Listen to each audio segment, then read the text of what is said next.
It's good to be here. Well, today I'm going to tell you about the latest thing that I've made. It's a McCalls pattern, and if you've been following my blog, you'll know that I've got a fascination for collared clothes. I decided to make a dress this time, having made a few shirts. As you can see behind me, I've got one of my recent projects with a collar. I believe that's also a McCalls pattern. Anyway, this one is a dress, and I got it with a Love Sewing magazine.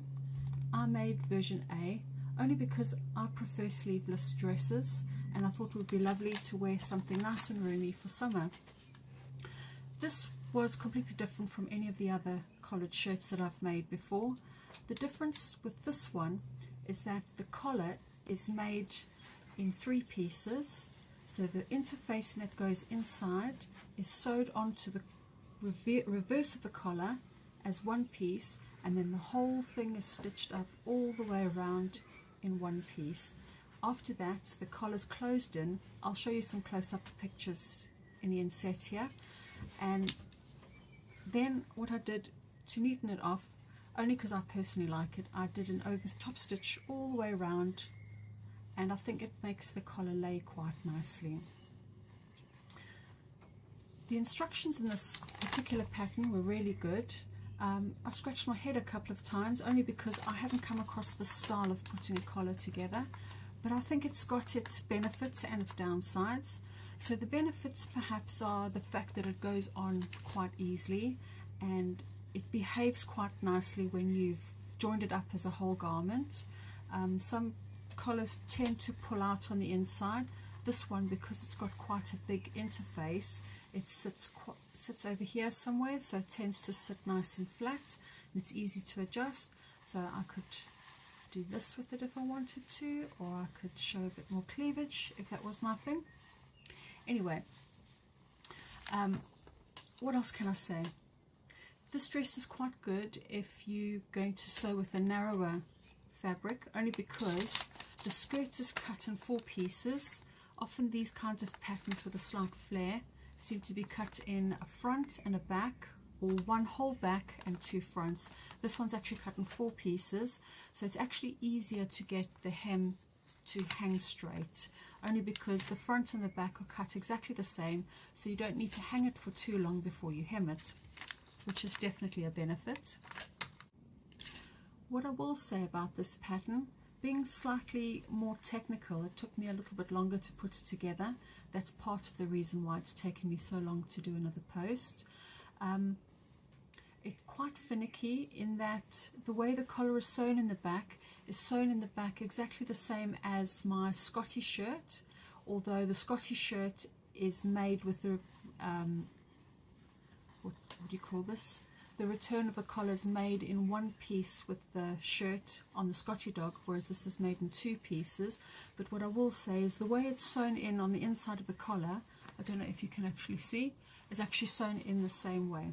But I think this method gives a really nice neat finish if you're quite careful about how you stitch it. And personally, I don't really like to do much hand sewing. My hand sewing is not very neat, and these nails don't lend themselves well to sewing with a needle and a thimble. So what I prefer is I like to do a stitch in the ditch, and I think it works out really well if you pin everything together really well, put loads and loads of pins in, and you stitch really carefully. You can actually get the stitching right in the ditch, and then when you press it, the stitches basically disappear. And I used that on the Lilu dress as well, if you want to see the Lilu video I posted as well. Something else I liked about this pattern was the fact that the sizing comes in 2 sets of sheets, so that you don't have too many lines to trace out. All you need to do is identify which set of which set of sheets your pattern is on, and off you go. And because of that, it was a lot easier to lay everything out, and of course to trace everything, because I didn't have to trace over lots and lots of lines. A good thing too about the McCalls is they often give you the full bust adjustment on the bodices, which, although I don't need, I can imagine must be quite a pain to try and get right if you do need that.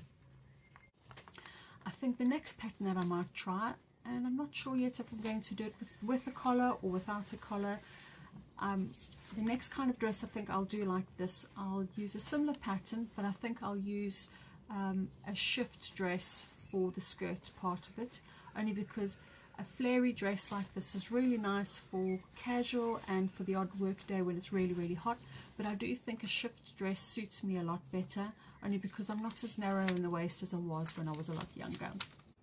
I have another project lined up, and I'm going to be sewing a jumpsuit from Burda, only because I think it's going to be a nice quick sew. The only thing is I'm looking at doing a little bit of a hack, only because the waist on the jumpsuit that I'm going to be sewing is elasticated, and I think if you've seen my recent fail with the viscose peplum top, I think you'll know that elasticated bunched up clothes don't really suit me so well around the waist. So what I might be doing is I might actually be tracing some darts onto it so that I can actually pinch it in almost a princess seam, if you like, from the bust right through the waist and into the hips. And I think I might add a small zip in. I'm not sure yet where I'll put it in.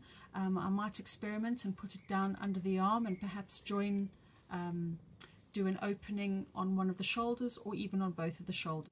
I had the idea partly because I've seen on the high street lately there are lots of these lovely dresses, and they're starting to bring out dresses that are more nipped in the waist, which I really like.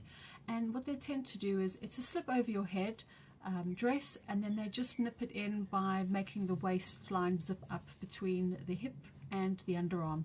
And I think what I might do is I might do a similar thing with a jumpsuit, but as you can imagine, with a jumpsuit you have to get in from the top, so I might actually open the shoulders.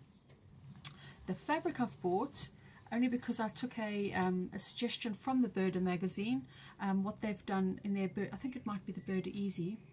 I'll post a full review when I get it done, but this is the lovely fabric that I've bought. This is a seersucker, and I think it's a poly cotton seersucker from Minerva, and I'm really, really happy with it. I'm actually chuffed at how soft it is, and I'm really looking forward to sewing this. So look out for my next blog post. It'll probably be the jumpsuit next, only because it's something that I can wear for Dress Down Friday.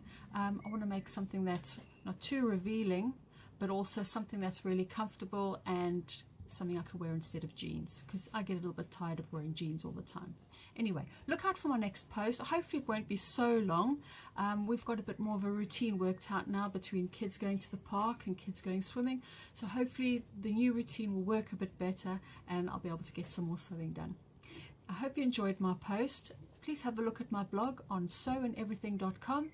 Yes, I bought myself a new domain, so I'm not on the blog spot anymore, although not much else appears to have changed because I haven't actually changed the format or the theme. But please visit me on www.sewandeverything.com. I'll see you there. Thank you. Bye-bye.